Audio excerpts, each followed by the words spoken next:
Gente, sejam bem-vindos a mais um episódio do Sim Pode Crer. A gente hoje está fazendo uma maratona. Para você que é membro, você está assistindo já ao vivo, antes que todo mundo.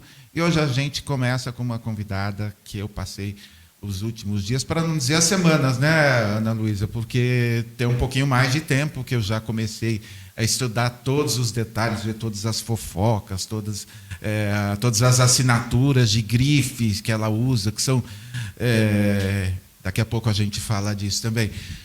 Patrícia Marino, seja bem-vinda, finalmente, agora, não assistindo, mas participando do papo. Prazer imenso ter você aqui. Muito prazer, obrigada por me ter, e como todos nós queremos, tem tempo para tudo, né? Chegou o tempo. Chegou o tempo, ó, já mandou um Eclesiastes, aí já... Eclesiastes, né, pastor? É, isso aí. Ó, se eu esquecer os versículos, você me ajuda aí. Gente, vamos lá. Olha só, até o nome de princesa, né? Patrícia Ripper Leandrini Vilela Marino. É isso? É isso mesmo. Olha que coisa mais linda. Você nasceu, Patrícia, no dia 28 de outubro, dia de São Judas. É isso? Ó, você está vendo que a gente tem que ser eclético aqui, conhecer assim nossos irmãos católicos, eu tenho que saber tudo. Cumprindo uma promessa de seus pais, comemorou todos os aniversários até 18 anos no orfanato da igreja. É isso mesmo, Patrícia? Até os 27. Até os 27? Até os 27. Foi meu último aniversário no Brasil antes de eu me casar e mudar para o exterior. Então, até os 27. Eu vou repetir para você. Até os 27 anos, os aniversários eram comemorados no orfanato da igreja de São Judas. Eu acho que a gente tem até uma foto aí, não tem, a Cleuci, para colocar? O que esse tipo de experiência trouxe para você? 27 anos celebrando a vida ao lado de crianças que não tinham o mesmo privilégio que você, por exemplo, entre outras coisas, de ter uma família constituída. Olhando hoje retrospectivamente, foi absolutamente formativo do meu ser. Olha só, olha só. Mas nessa foto vocês já veem o retrato da desigualdade, né? Uma menina branca, toda arrumadinha com a sua mãe, igualmente super arrumada. E essa população de meninos negros, pardos, sem essa família que eu tinha, né? Um modelo de família, digamos assim. Foi super formativo. Eu não vou dizer que foi confortável. Eu passei por anos de absoluta indagação, muito desconfortáveis. Primeiro porque era bem diferente de como outras crianças celebravam os seus aniversários. Depois porque eu não entendia que eu, como menina, tinha que celebrar com os meninos. Até que eu também passei a indagar o que fazia esse bolo. Esse bolo era a fronteira das nossas vidas, né? De um lado tinha eu com a minha família, toda branca, perfumada, arrumada, e do outro lado desse bolo tinham todas as não famílias, então, ou os desfamilizados, filhos de muitas pessoas que cumpriam pena. Hoje eu entendo isso, porque eu trabalho hoje com a população carcerária, de meninos que não conheceram seus pais e eram, então, institucionalizados por essa instituição religiosa com a qual a minha mãe tinha muita proximidade. Com o passar dos anos, essas indagações foram se aprofundando tanto, e sendo filha de uma pessoa também de muitas opiniões fortes, eu vi que não ia ter como não ir para o orfanato. Então, já que eu ia, era melhor que eu me apropriasse dessa situação. E, com o passar dos anos, esses aniversários passaram a ser o meu momento de recrutar os meus amigos, de recrutar outros familiares, de ocupar a cozinha do orfanato, pedir licença para as feiras, prepararmos nós, então, a comida a ser servida, passássemos a servi-los e aí procurar essa interação. Foi assim que eu conheci a história de vários desses meninos, então, já pré-adolescentes como eu, depois adolescentes, e já na fase adulta. Meu último aniversário, meu namorado, noivo e hoje meu marido, já passou lá comigo. Olha só. Até o de 15 anos foi lá também? O de 15 anos foi lá também. Olha só. Não, louco, lindo demais. Sua trajetória, de alguma forma, tem ajudado você na educação do Daniel? Claro que a gente já estava conversando fora do ar e já ouviu um monte de histórias lindas, mas agora é para você ouvir o papo. Como furar a bolha e mostrar a realidade para uma criança de 10 anos nascida em um ambiente de conforto, da mesma forma que você, e você já falou um pouco sobre o que viveu. Não foi um processo fácil, acho que teve um letramento, uma escolarização minha e do Ricardo, porque foram 12 anos até a gente poder ter o Daniel. Eu era uma mulher infértil, e ter o Daniel foi um processo de construção de fé, de reafirmar a nossa fé, para que o nosso desejo legítimo não passasse a ser uma obsessão fática. E foi nesse compromisso que a gente decidiu como a gente queria criar o Daniel. Que ele vivesse na bolha, porque ele vive, mas que ele, todos os dias, motivados pelos seus pais, quisesse quebrar essa bolha. Até a escola, a escolha do nome do Daniel foi proposital. Que ele vivesse numa Babilônia, mas sendo um servo do Senhor. E é esse caminho. Desde pequeno, a gente leva o Daniel para todos os lugares. O Daniel subiu no meu colo o Complexo do Alemão, logo depois de um tiroteio que tirou a vida de uma criança. E o cinegrafista da televisão italiana estava com muito medo. Quando ele viu que o Daniel subia comigo, ele falou assim, bom, agora eu tenho que honrar as calças que eu visto. Eu vou. E a gente foi. Daniel participou de viagens dentro do Brasil e fora do Brasil, às comunidades mais vulneráveis e mais carentes. O último aniversário dele foi um levantamento de recursos para uma população indígena, os Paiter Suruí. E depois nós fomos até os Paiter Suruí em abril, para entregar os recursos que o aniversário do Daniel tinha provido à população. Eu acho que são repetições de coisas que funcionaram na nossa educação, mas reprogramação de muitas coisas que não funcionaram na nossa educação. Por exemplo, um letramento racial que a gente faz com o Daniel desde pequeno, coisa que eu vim fazer há poucos anos atrás, numa fase bastante adiantada da minha vida adulta, já que eu completei 52 anos no dia 28 de outubro. Olha só, mas você falando agora do aniversário dele, no seu casamento foi assim também, não foi? No meu casamento foi. Foi uma linda ideia da minha sogra, a Milu Vilela, que reuniu a mim e o Ricardo logo depois do noivado e falou, gente, se esse casamento vai ser tão simbólico, o porquê nós não tornarmos ele ainda mais simbólico e marcante. E foi então que a gente pediu, em vez dos presentes, que fossem feitas doações. Há 3 organizações sociais, das quais eu me tornei voluntária secretamente, exatamente para entender qual era o propósito, qual era o grande sonho e qual era a seriedade das organizações. Elas foram extremamente beneficiadas com esse evento que foi esse casamento. Nossa, essa do aniversário do Daniel, que coisa linda. Eu coloquei aqui que a vinda do Daniel foi um presentão divino. Foram 8 abortos espontâneos, foi isso? Foram 19. Meu Deus. O Daniel foi a minha 20ª tentativa. Meu Deus. 12 e Deus anos, me abençoou. 12 anos na 20ª tentativa. Exato. Mas teve algum suporte científico? Sim. Ah, tá. Eu sempre pedi a Deus que me sustentasse para que a ciência fosse revelação da vontade dele. E que, nesse limiar muito, muito tênue do que é a minha vontade e a vontade dele, eu sempre fosse obediente à vontade dele e não à minha. E ele também me trouxe, o Senhor também me trouxe um médico, que eu não tenho problema nenhum até de falar por gratidão, Dr. Pedro Paulo Monteleone. E esse médico foi muito, muito equilibrado para não fazer de mim, do meu corpo, um experimento de laboratório. E foi por isso que eu creio que a tenacidade, a resiliência, junto com a ciência e a fé, tem total cabimento nas nossas vidas. Muito bom. Lindo demais. Olha só, a América Latina abriga 8% da população mundial, mas é palco de 38% de todos os assassinatos do planeta. Das 50 cidades com mais mortes violentas no mundo, 42 das 50, 42 ficam na América Latina, sendo 17 no Brasil. Os dados são de 2017. Mais de 140 mil pessoas assassinadas por ano, 60 mil delas apenas no Brasil. Qual é o trabalho da Humanitas nesse cenário de violência absolutamente aguda e assustador?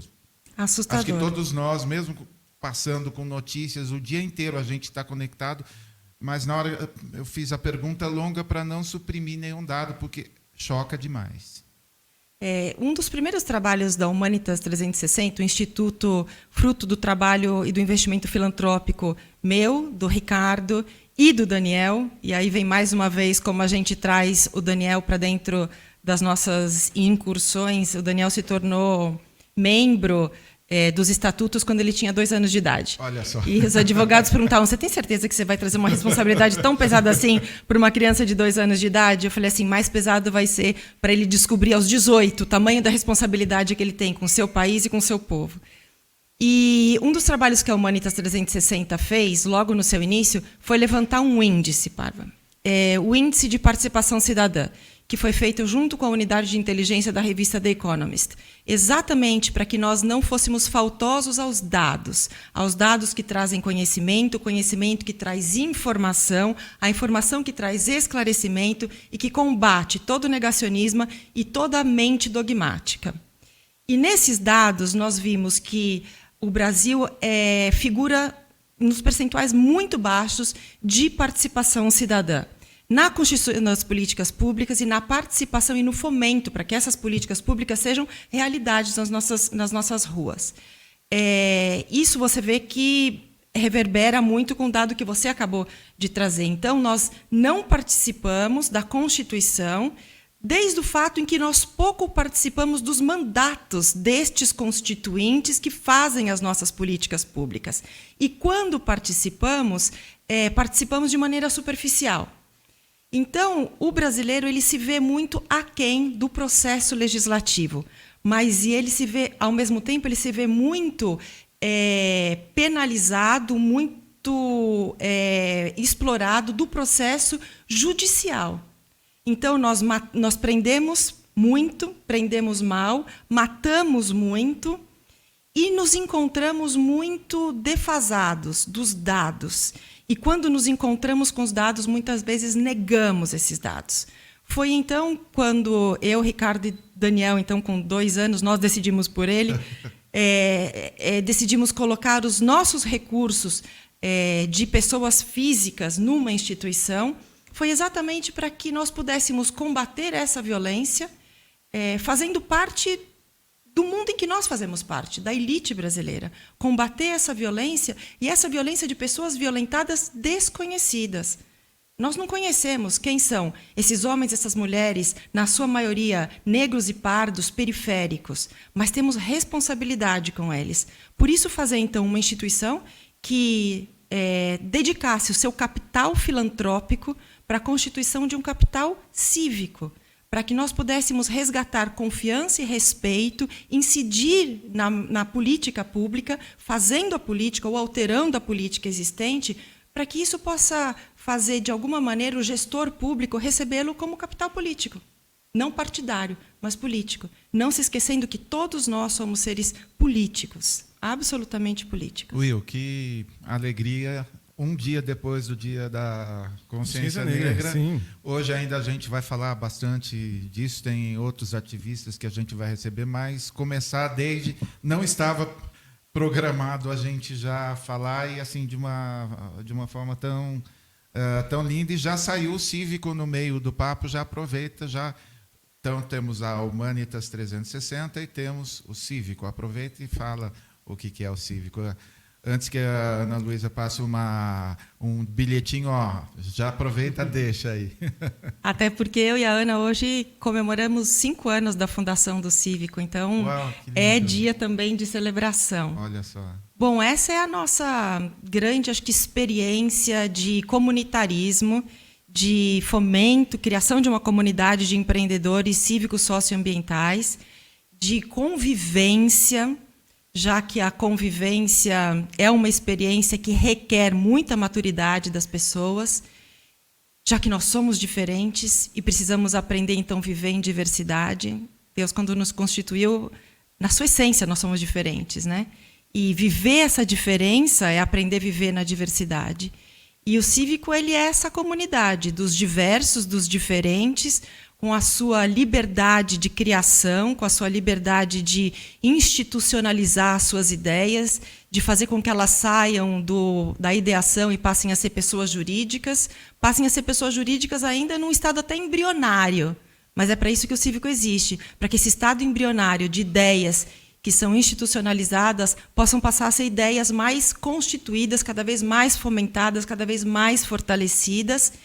E ao longo desses 5 anos, 2 anos de pandemia, nós vimos o quanto é difícil ser empreendedor no Brasil. Empreendedor com uma atuação no ambiente social, no ambiente cívico, no ambiente ambiental, é muito difícil no Brasil.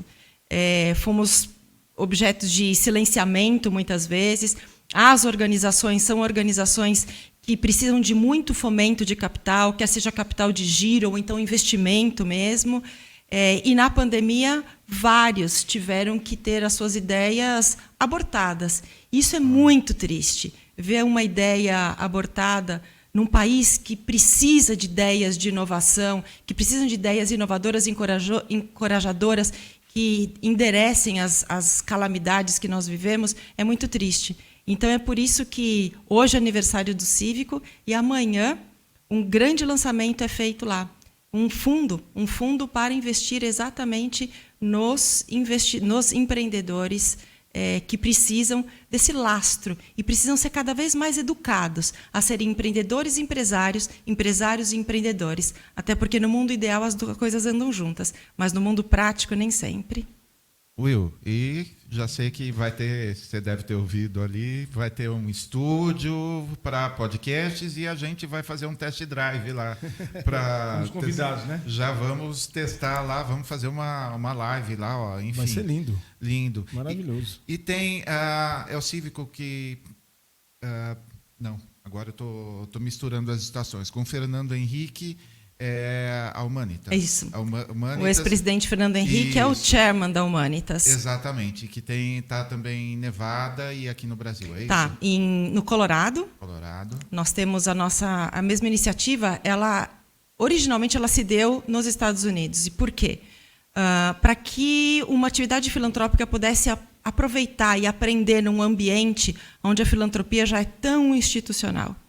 E, às vezes, até demais. Passa a ser plataforma de marketing pessoal, de empresas e de pessoas. Mas eu acho que aí o equilíbrio de todas as coisas, né? Como a minha atividade filantrópica ela é um sonho que Deus me deu, eu sempre tenho que levar ao meu grande chairman do céu, que me trouxe um chairman na terra, com todos os meus conselheiros, para que a gente não perca o caminho. O caminho de que não é o nosso interesse, é o interesse do próximo. Lindo demais. Lindo demais, lindo demais. Muito bom. Graças a Deus, viu? Eu Amém. tenho que agradecer a Deus pelo seu trabalho. Deixa eu te falar uma coisa. Você chegou a frequentar a penitenciária feminina ou só masculina? Não, em São Paulo, nós trabalhamos na penitenciária feminina em Tremembé. Tremembé, tá. Que é exatamente a maior. Não, que é conhecida por abrigar detentas famosas, sim. Não é isso? Uma delas foi essa, exatamente. Sim. E a outra foi uma penitenciária normal. É que essa que você está falando, dizem que é a prisão de caras. Eu asseguro a vocês que não tem nada de mundo de caras lá, não. Sim. Na minha experiência como advogado, frequentando esse tipo de lugar, e agora pensando no presídio feminino, quando os homens são presos e a gente passa ali na Marginal, e vê de domingo aquela fila enorme de mulheres para visitar os seus maridos, filhos, na sua maioria. Não acontece o mesmo ao contrário. Não existe fila. Você andou assistindo o documentário Tecendo a Liberdade? É meu próximo tema. Você assistiu, porque é exatamente sobre isso. Não é? Não, mas vamos seguir, porque eu tenho certeza que lindo. a audiência não viu o documentário e eu queria que eles vissem. Lindo. Mas eu tenho uma pergunta para te fazer, porque eu pude sentir na pele a solidão daquelas mulheres. É isso mesmo. No olhar daquelas mulheres. E frequentando aqueles corredores frios, gelados, escuros, que são praticamente um cemitério de sonhos e de realidades.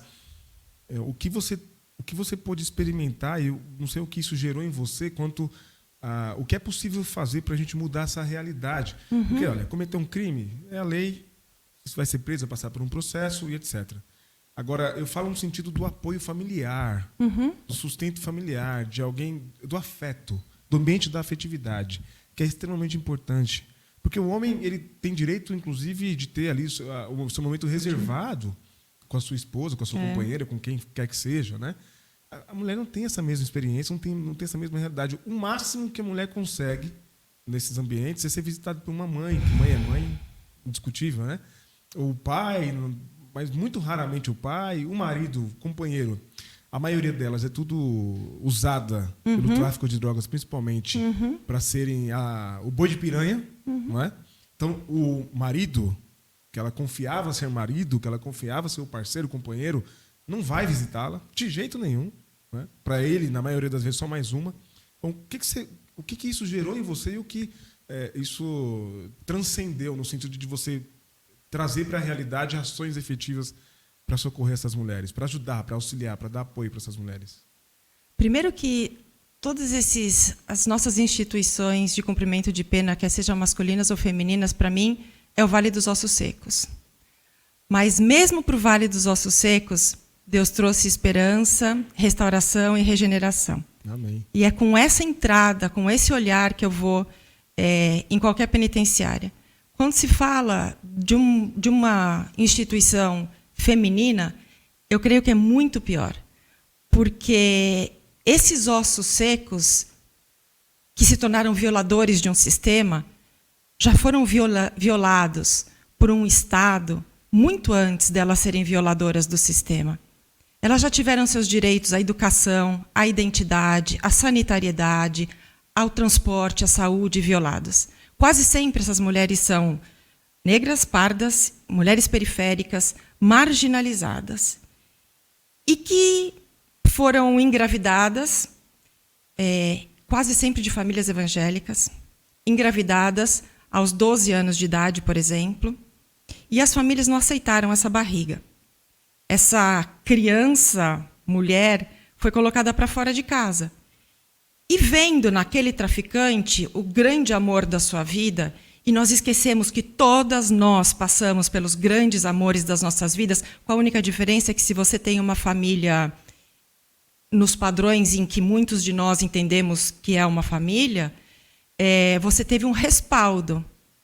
Elas, sem esse respaldo, se entregaram e tiveram nesse homem e nessa conjuntura a sua segunda família. E foram usadas, foram mais uma vez exploradas e abusadas.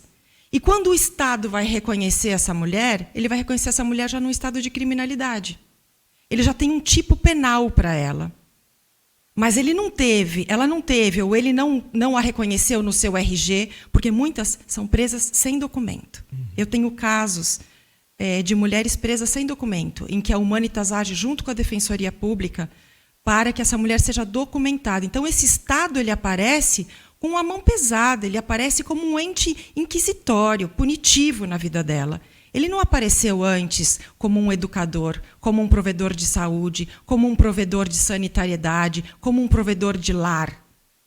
Mas ele aparece como o que vai colocar ela dentro de uma vida institucionalizada, de um sistema que não vai dar para ela a possibilidade que ela já não teve antes. Ele só vai perpetuar as faltas, as omissões, as quais ela já sofreu antes. Mas aí isolada. E nesse isolamento acontecem as grandes infrações de direitos humanos.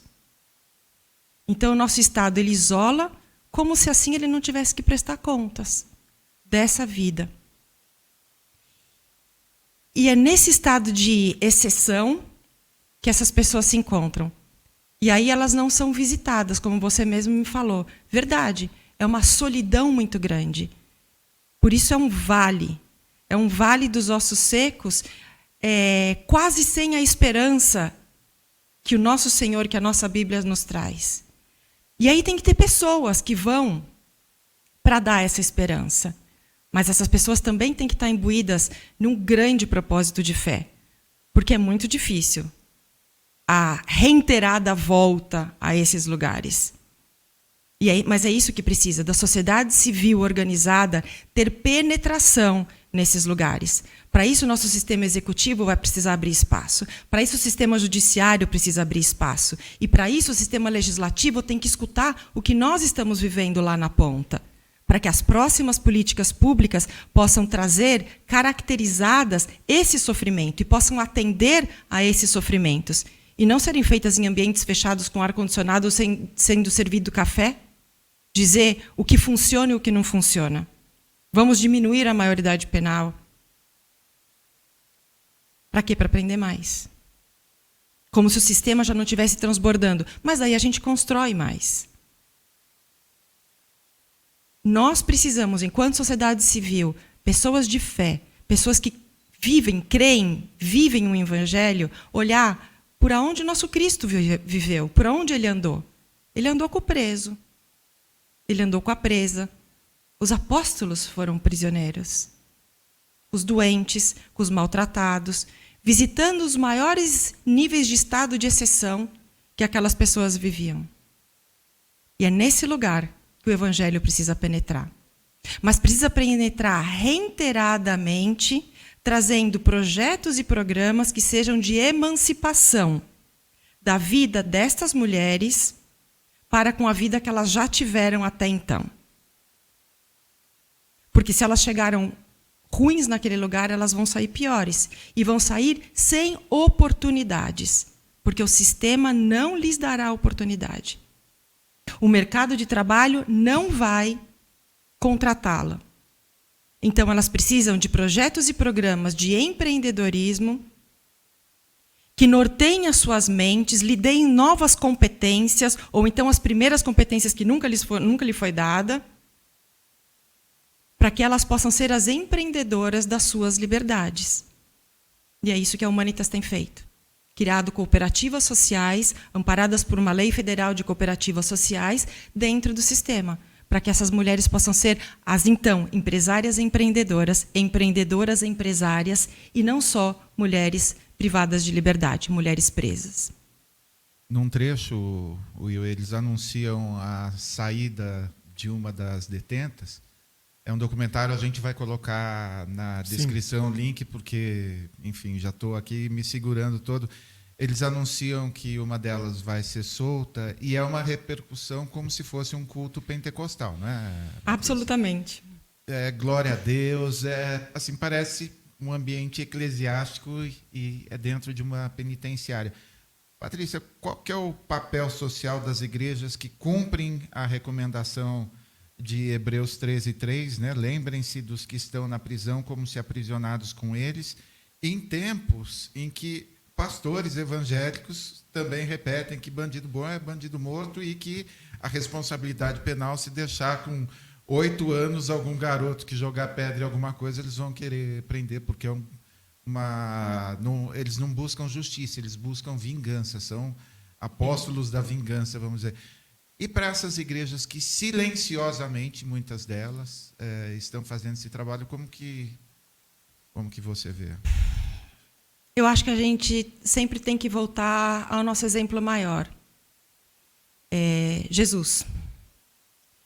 E eu tenho que me voltar a ele todos os dias, porque a minha ânsia por justiça social pode me tornar uma justiceira.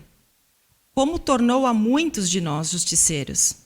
A justiça não está nas nossas mãos. Nós precisamos dobrar os nossos joelhos todos os dias e clamar a justiça que vem do alto. Porque a justiça não está nas nossas mãos. Jesus se submeteu à justiça. Ainda que injustiçado.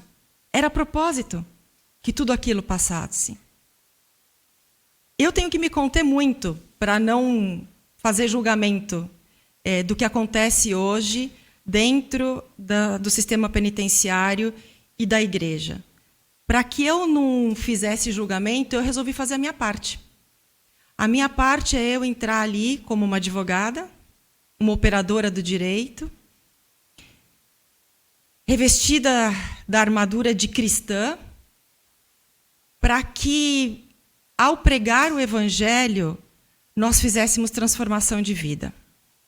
Ao pregar o Evangelho, nós trouxéssemos o Evangelho ao ponto de ser a ferramenta estruturante e estruturadora de todo o desenvolvimento profissional que é feito lá dentro, de todo o acompanhamento emocional que é feito lá dentro, de todo o acompanhamento jurídico, porque a Humanitas ela não assume o papel de advogado de todas as cooperadas, mas, na medida em que elas querem, nós acompanhamos a progressão de pena para ter certeza que os advogados estão fazendo o papel deles.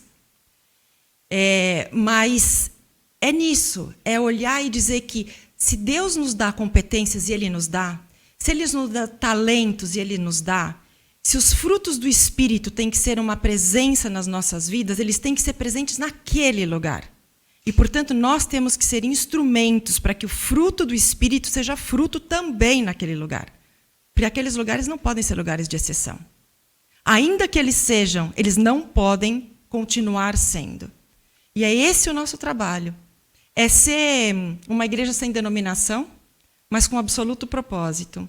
Propósito de transformação de vidas, e não só da vida delas, das nossas, da minha equipe. Cada vez que a minha equipe entra lá com esse compromisso de lutar para que essas mulheres não reincidam e para que, enquanto elas estão lá, valha a pena estar lá.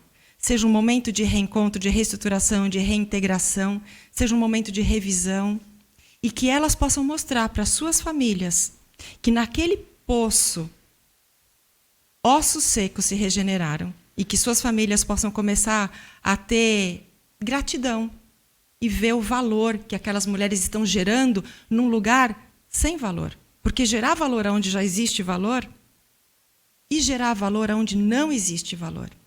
Patrícia, qual o índice de recuperação das detentas que se transformaram em empreendedoras e que está aí a capa do filme, e que é apresentado lá, e eu nunca mais vou esquecer disso? Até hoje, todas as mulheres que passaram pelo programa, nenhuma reincidiu. Todas? Mas eu tenho... Todas. A minha inspiração começa no Pará, e eu gosto sempre de dar crédito a quem tem crédito. Uma diretora de presídio de uma penitenciária feminina no Pará, em Ananindeua, na periferia de Belém do Pará, doutora Carmen, ela começou uma cooperativa, não nos moldes que a Humanitas faz hoje, mas a Humanitas foi extremamente inspirada no trabalho da doutora Carmen, de maneira a institucionalizar, criar sistema e metodologia em cima do trabalho dela. Esse foi um grande, acho que, incentivador. E doutora Carmen, até 2018, se eu não me engano, já tinha passado pela cooperativa que ela fez, 250 mulheres, e o número está aqui no Tecendo a Liberdade. Então, se eu errar, o documentário está aqui para me corrigir. Nenhuma das mulheres reincidiu. Nenhuma, Will. Nenhuma. E no documentário aparece uma que havia saído voltando para rever Isso. as companheiras, e todo mundo perguntando, e como que está lá fora? Ué, eu já saí daqui com profissão. Exato. Cara, assim... Olha, eu fico assim... uma parte a gente fica emocionado, tem outra parte a gente fica perplexo, outra parte a gente fica até que revoltado, porque tá aí a solução. Vamos acabar com crime, com tráfico, matando pessoas, perseguindo pessoas. Não funciona. Tá encarcerando um pequeno consumidor. Né? Exato. Pois é. É uma discussão que vai exigir muita maturidade da sociedade brasileira. Essa discussão da descriminalização, a discussão da legalização, e o entendimento de que nós precisamos nos entender dentro de um Estado de direito. Se nós estamos para matar e punir, e ainda seletivamente, porque esse matar e punir tem cor, e tem gênero também, né? Exato. Tem cor, tem gênero e tem territorialidade. Não posso nem dizer CEP, porque em alguns lugares não tem CEP. É verdade. Então, tem cor, tem territorialidade e tem gênero. Se esse Estado de Direito é para isso, ou se ele é um Estado de Direito de reeducação, se ele é um Estado de Direito de princípios que vão olhar para a materialidade dos fatos e começar a decidir que as pessoas precisam ser tratadas de modos diferentes porque elas são diferentes. E que prender só o pequeno não é solução, porque o grande tráfico continua aí. Hoje, a maioria das pessoas presas, privadas de liberdade, são por tráfico. E o tráfico na entrada das escolas diminuiu? Não. De jeito nenhum.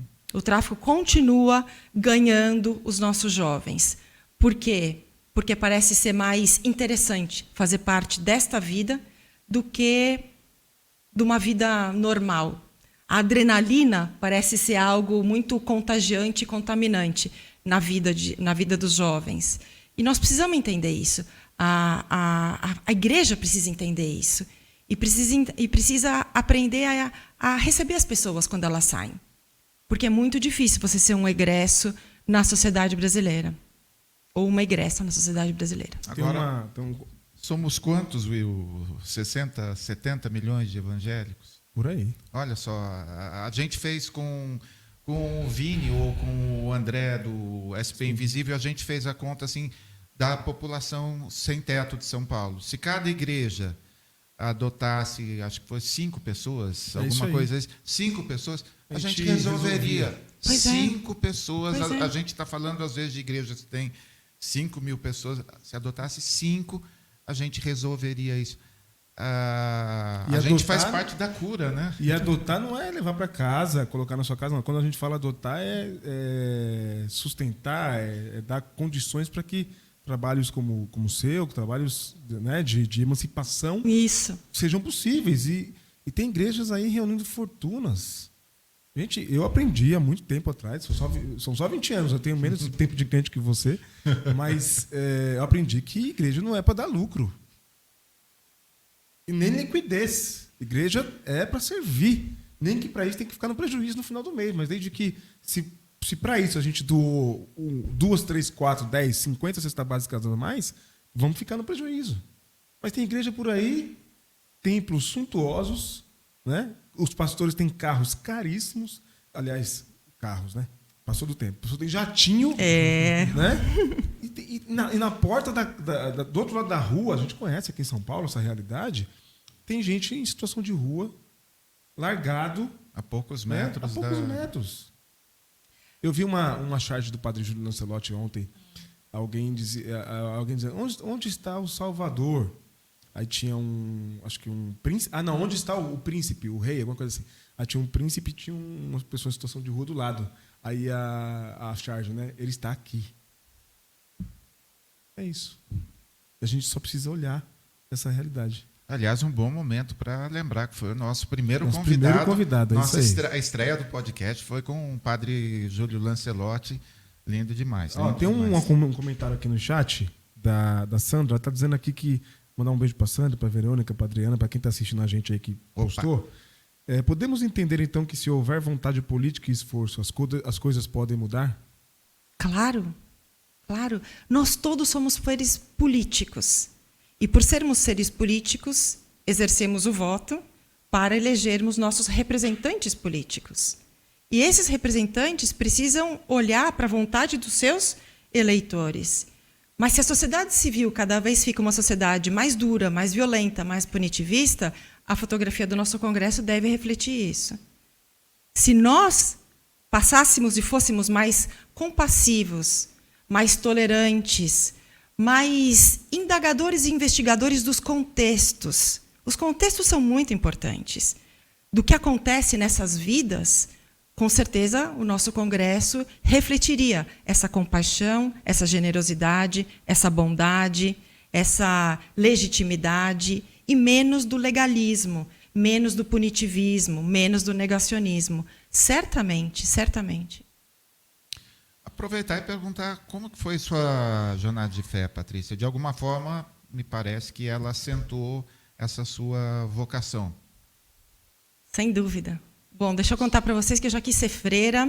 Nossa. Depois eu quis muito ser missionária. E eu estudei num colégio de freira, eu estava comentando aqui antes. E nesse colégio eu fui apresentada a Jesus como sendo a hóstia na sacristia. Imagina uma criança com um processamento de pensamento linear que a criança tem, né? Eu logo achei que ele estava lá dentro. À noite ele devia sair para ter um super bate-papo com as freiras. E eu fui para casa e falei: mãe, eu preciso ser freira. Vai ser o único jeito de eu conhecê-lo. e minha mãe achou que estavam fazendo lavagem cerebral em mim. Depois eu já quis ser missionária, logo que eu me encontrei com esse Jesus tão maravilhoso na década de 90, e num encontro da Donep, tia Laurinha e tio Pepe, duas pessoas que eu sou extremamente grata por terem me dado a mão para entrar dentro da Bíblia. E aquela Bíblia deixar de ser a Bíblia da entrada das casas no Salmo 23. E passar a ser realmente manual para a minha vida, manual do Criador para a minha vida. E quando eu me caso, eu vou morar fora, eu comecei a estudar muito filantropia, e hoje eu entendo que esse é o papel da Humanitas, é o papel da Patrícia. Eu posso ainda ser essa missionária dentro de um outro formato. E é isso que eu tenho buscado fazer. Mas, sobretudo, que os ensinamentos do novo e do velho e do novo, que para mim são uma coisa só, possam ser esse motor propulsor e encorajador de uma vida que não se encaixa muito aonde ela está. Não se encaixa muito no padrão que é esperado que ela se encaixe. De uma mulher que foi infértil, de uma mãe já numa idade um pouco mais avançada, hoje de uma mulher considerada comunista, branca, da elite comunista, e eu não sei mais quais outras coisas. Mas eu acho que a jornada de fé é de servir. É de servir, servir, servir, e dependendo de onde você está, você serve de diferentes maneiras. Mas servir amplamente, servir profundamente, servir audaciosamente. Hoje você vai ser missionária na Sala São Paulo, é isso? Pois é. Vai acontecer lá, nossa missionária Patrícia. Pois é, eu acho que nesse processo de letramento racial que eu me propus fazer, muito bem acompanhada por pessoas queridíssimas, professor Hélio Santos, AD Júnior, que me incentivam e me provocam, e que fazem parte tanto da Humanitas quanto do Cívico, porque eu tenho trazido essas pessoas para dentro das instituições que nós criamos, para que essas instituições sejam letradas desde o seu começo, tem me levado cada vez mais a entender um processo de racialização e entender esse racismo no qual eu fui criada, e num racismo que durante algum tempo da minha vida foi a minha programação. Até eu começar a entender que a gente não basta nós sermos não racistas, mas a gente precisa ter atitudes afirmativas de antirracismo. E esse processo todo me faz com que eu me aprofunde cada vez mais. E esses amigos começam, acho que junto com outras representantes de brancos, mas que não se entendem e não se enquadram na branquitude, sermos esses aproximadores, construtores de pontes, e entender que mais vale sermos responsáveis do que culpados por um passado tão triste, tão sangrento, tão divisor, tão separatista. E eu acho que esse processo de responsabilização que eu trago para dentro de casa e que eu já quero incutir no Daniel desde cedo, faz com que esses momentos de confraternização como o de hoje sejam momentos de confraternização de uma raça. A raça criada por Deus, com suas diferentes tons, diferentes formatos, diferentes origens, mas a raça humana, aquela que ele sonhou ser a sua imagem e semelhança, e que, portanto, intimidade e familiaridade a gente já teve. A gente perdeu, e a gente precisa resgatar. E é nesse momento de transformação. Ela deu toda essa volta só para não contar que ela ganhou um prêmio. E olha que no currículo dela aqui eu pulei todas as honras. Eu falei, ela não vai gostar de eu mencionar essas coisas, mas hoje ela vai receber um prêmio lá na Sala São Paulo, só para deixar a quem honra a honra. Então, é isso, né? Olha, eu vou ler bem devagarzinho, porque esse assunto é muito importante, a gente conversou um pouquinho antes, e tem algumas informações que eu achei assim, bem interessantes, Will. Há cerca de 40 anos, o cientista brasileiro Elisaldo Carlini e o israelense Rafael Michelin descobriram os benefícios da cannabis no tratamento de epilepsia. 40 anos e tinha um cientista brasileiro na vanguarda. Guarde isso. Sabe-se hoje que os óleos de CBD, substância não psicoativa da cannabis, atuam no tratamento de inúmeras doenças como depressão, insônia, hipertensão, diabetes, Parkinson, Alzheimer. No entanto, falta aprovar no Brasil o projeto de lei 399/2015, parado na Câmara dos Deputados há mais de um ano. Espera aí, só um parênteses. O projeto tem 7 anos, está parado há um ano. Isso. Em 7 anos a gente não conseguiu tocar para frente um projeto de lei. Absolutamente não, porque a gente está falando, não está falando de um princípio. Para parte da bancada que está fazendo o entrave, é como se estivesse liberando maconha, cigarros de distribuição de baseados na praça. Em maio, Patrícia, você falou sobre esse tema na ONU, em Nova York. Aí a minha pergunta, com a troca de governo, as chances de aprovação aumentam? Eu quero crer que sim. Se a gente perder a esperança, não há por que acordarmos no dia seguinte.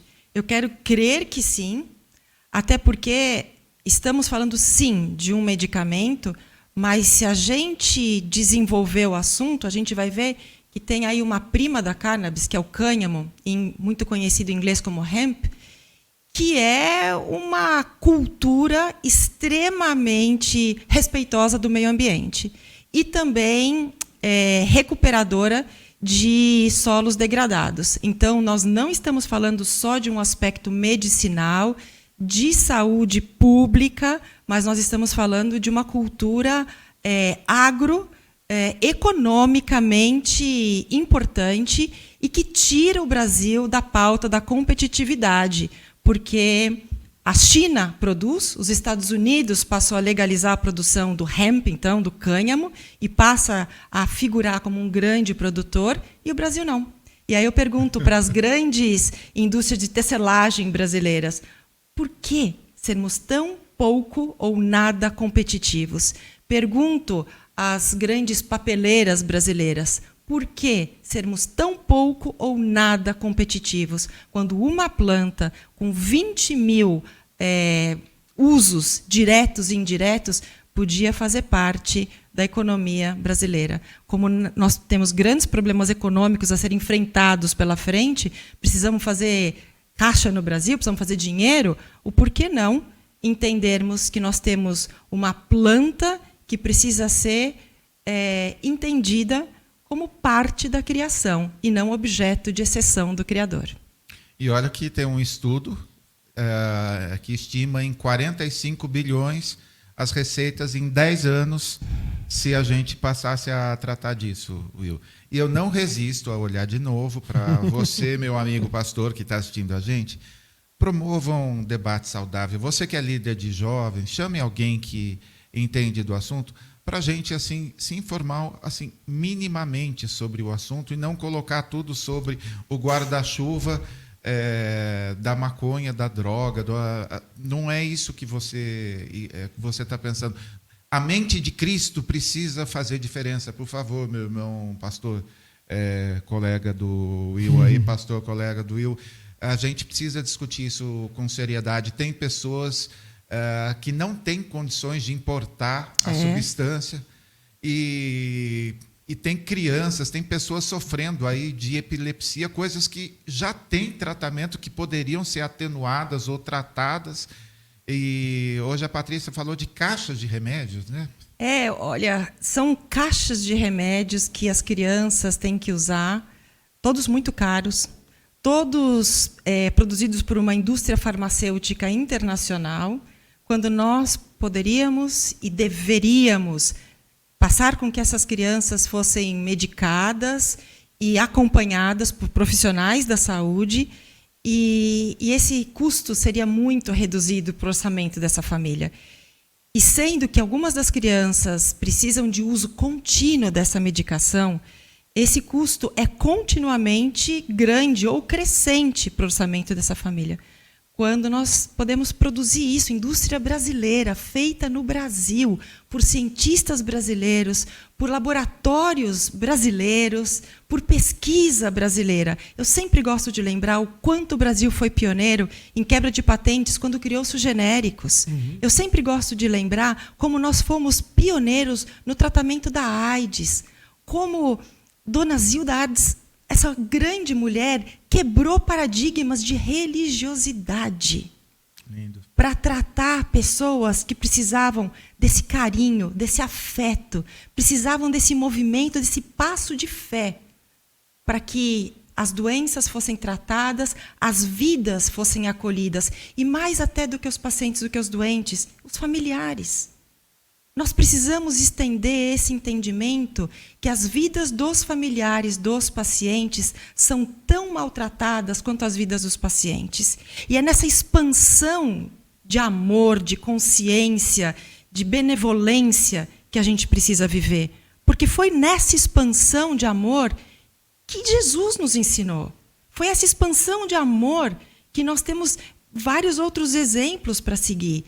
E por que, quando é chegada a nossa vez, nós primamos por uma diminuição dessa capacidade de expansão que nós temos? Por que a gente fica no dogmatismo, no legalismo? Por que a gente gosta de falar que vai abrir a porta para as drogas? Deixa eu falar para todos vocês que estão aqui escutando, a porta está aberta. Qualquer um dos nossos jovens que quiser hoje, eles encontram.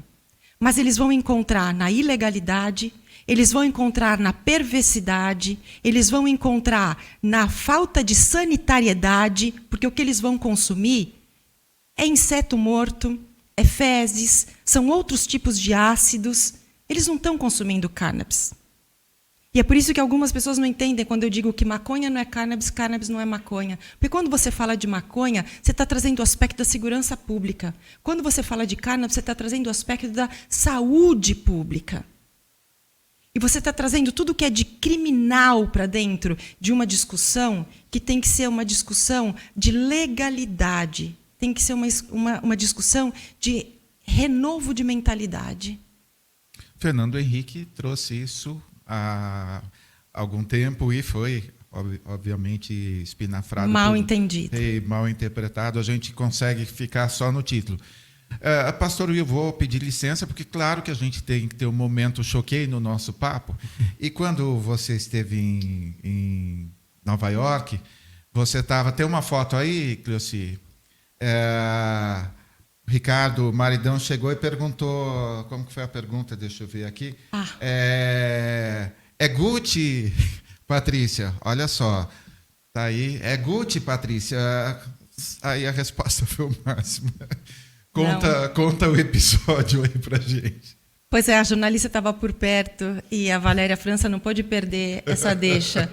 Ele falou assim, nossa, você foi comprar roupa recentemente? Eu compro muito pouca roupa.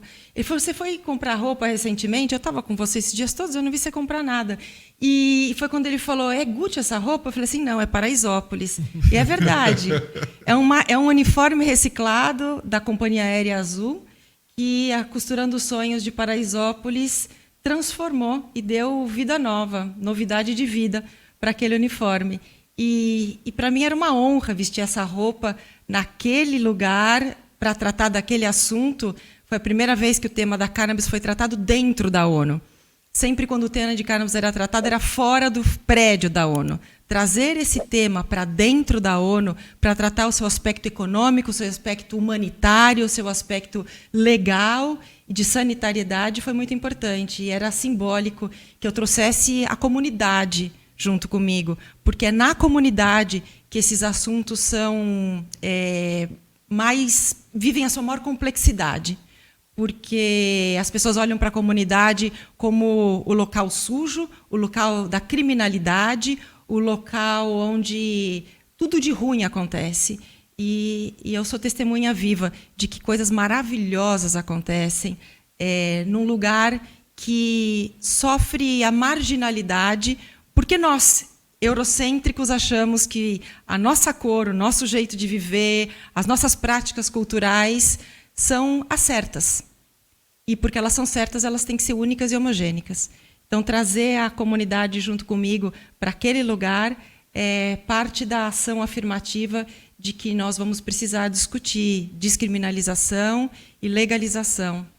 Só lamento ter saído de cartaz o musical Marrom, porque o figurino também foi uma das ideias que eu tive. Eu falei, não, eu vou lá nos bastidores do musical, quero mostrar. Os figurinos foram de Ananindeua também? Esses figurinos foram feitos pelas mulheres ainda privadas de liberdade, que Olha constituem uma cooperativa na universidade. Queria que fosse na universidade, mas é na penitenciária. Estou profetizando já que todas elas vão ser universitárias. E na unidade penitenciária feminina de São Luís do Maranhão. São Luís do É o Complexo Maranhão, de Pedrinhas, onde em 2013 todos nós vimos as cabeças degoladas sendo mostradas para o mundo. É nesse lugar onde a Humanitas 360 incuba uma cooperativa e é onde a marca Tereza tem feito os produtos vendidos no Instagram. Por favor, todos vejam. Tereza, vale a pena. Sendo feitas pelas mulheres, então, ainda privadas de liberdade. E sabe que essas mulheres tomaram até gosto pela educação. Nós tivemos quase todas elas fazendo Enem. Elas têm, para cada 3 dias trabalhados dentro da cooperativa, 1 dia da pena reduzida. Com os cursos que nós damos, esses dias de penas reduzidas vão se aumentando. E já temos várias universitárias e 2 vão fazer pós-graduação. Olha só, um outro mundo é possível, um admirável mundo novo, como diria Aldous Huxley. Olha só, depois de Noeguchi a Paraisópolis, poucos dias antes do segundo turno, você publicou um texto bem diferente. Eu peguei só um trechinho aqui. Eu e meu núcleo familiar jamais abrimos mão da nossa pátria. Não trocamos o Brasil por algum exílio de luxo no exterior. Trabalhamos todos os dias pelo nosso país, pela garantia de direitos humanos das pessoas mais simples e pela manutenção da democracia. Nunca votei no PT. Hoje, entretanto, Luiz Inácio Lula da Silva é o último bastião de defesa da democracia no Brasil.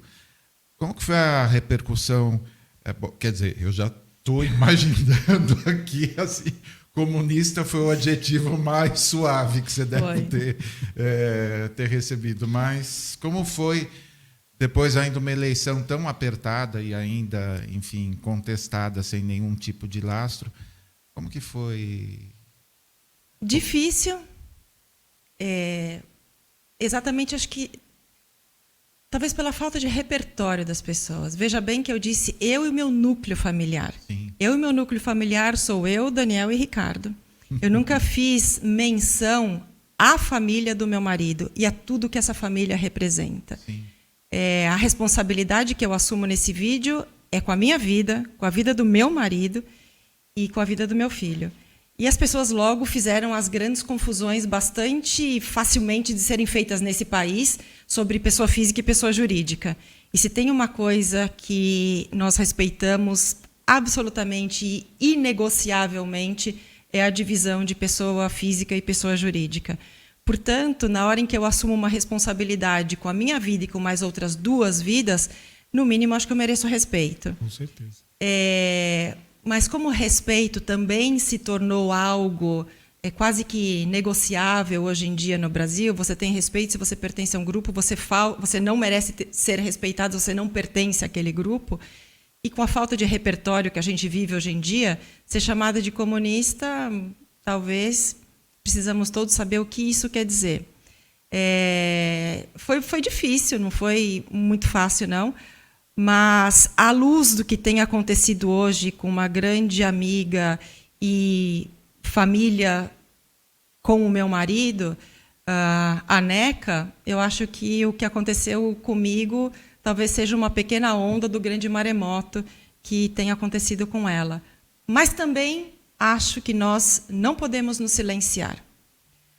A existência do contraditório e o respeito ao contraditório é princípio de democracia para a boa manutenção do Estado de Direito.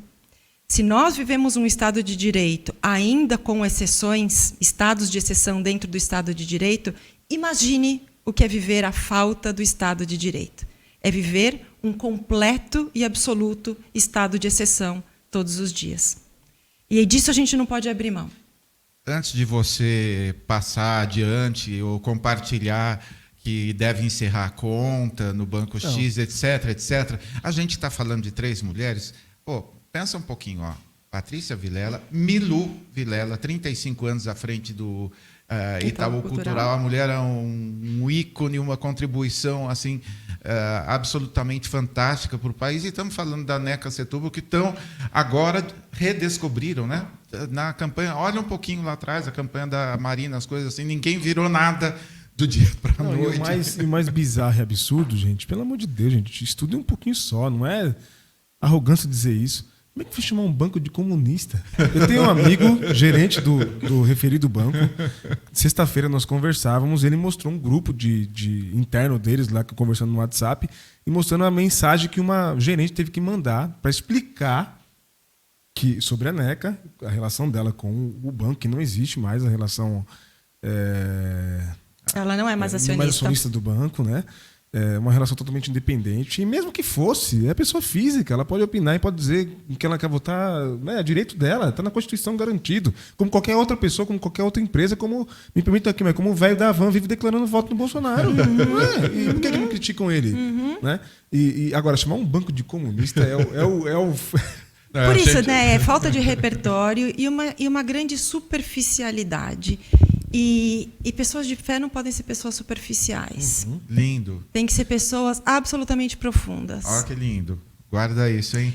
Viver em fé ou é na profundidade ou não é viver em fé. Ou é viver em farisaísmo, ou é viver em anedota, mas não é viver em fé.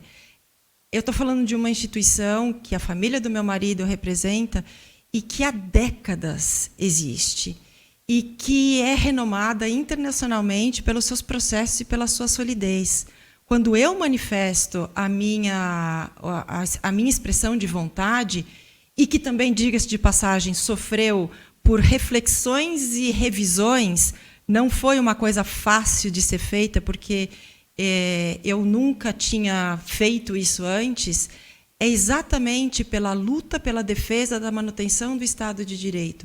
É pela defesa de pessoas que não poderiam se manifestar, que estão sendo silenciadas, sequencialmente silenciadas, como os povos originários, como os indígenas, como os negros, como os pardos, como até as famílias dos privados de liberdade, que foram ofendidas em programas políticos, mostrando que aquela pessoa algemada, aquele era a pessoa que votaria no candidato Luiz Inácio Lula da Silva. Isso é uma ofensa, tanto àquela pessoa quanto à família daquela pessoa, porque as famílias dos privados de liberdade passam por tantas dificuldades, as igrejas não querem falar sobre isso. As comunidades não querem saber se você é família de um privado de liberdade. Então, nós precisamos levantar diálogos e conversas onde as pessoas possam se manifestar. E se elas não conseguem se manifestar, por algum tempo, sejamos nós os manifestadores dessas vozes, dessas vontades. Por algum tempo, não sempre. Ah, meu Deus do céu, meu coração está aqui. Nossa, cara, que coisa linda, né? Eu ouvi tem um comentário aqui da Sandra dizendo que está sentindo muita presença de Deus com esse nosso papo, mais até do que algumas pregações. É porque a gente fez o básico, né, Patrícia? Falar do amor, da graça e da misericórdia, né? O que está faltando nos púlpitos das igrejas hoje, que é só ódio, só fundamentalismo, só perseguição. Não é isso. Olha, a gente só tem a agradecer. Demorou um pouquinho, né? Demorou um pouquinho, mas a gente conseguiu acertar a nossa data. Hoje você ficou, acho que, um pouco mais confortável do que naquele dia que estava num canto ali acompanhando a gravação. Fiquei morrendo de vergonha, quase apanhei em casa depois. Adorei, foi o dia que a Marina veio aqui, a grande mentora para mim. Muito obrigada por ter me recebido. Foi lindo. E eu queria fazer um círculo. Voltando, eu comecei falando de São Judas, santo das causas impossíveis. Eu queria voltar ao São Judas e falar que, de alguma forma, nós servimos a um Deus que transcende as impossibilidades, impossibilidades através de nós. E queria agradecer primeiro a Deus, mas a você por estar sendo esse instrumento tão importante. E a gente espera que esse episódio alcance milhares, milhões de pessoas para que inspire a voz de Jesus a chegar a mais lugares. E essa é a voz que precisa chegar. É uma voz mansa, mas uma voz que sabe o que está falando, o que conhece o antes, o hoje e o eternamente. Então, querida, muitíssimo obrigado. Obrigada a vocês. Obrigada àquele que nos trouxe aqui e que, na sua benevolência, não deixou de criar exemplos, né? Para que esses exemplos fossem inspiradores das nossas vidas. E obrigada por se fazerem instrumento de graça e poderem me dar a oportunidade de compartilhar aquilo que eu creio, aquilo que eu tenho vivido e com quem eu tenho vivido. Porque, com certeza, são as mulheres que não vão estar aqui hoje, mas quem sabe amanhã, quando elas comecem a sair, elas possam estar nesse podcast, fazendo com que mais pessoas creiam que de ossos secos há esperança. Obrigada. Lindo Amém. demais. E você que esteve com a gente, olha, 14h30 a gente tem mais um episódio que a gente vai gravar e só gratidão. Quantos milhões foram? E os 6 milhões de views aí nesses dias, a gente já não tá confundindo os zeros aí, a gente todo dia, tanta gentileza de vocês, tantas palavras de apoio, como hoje, a gente foi assim profundamente alimentado. Muitíssimo obrigado, continua junto com a gente. Grande beijo. Um beijo a todas aí que estão aí assistindo.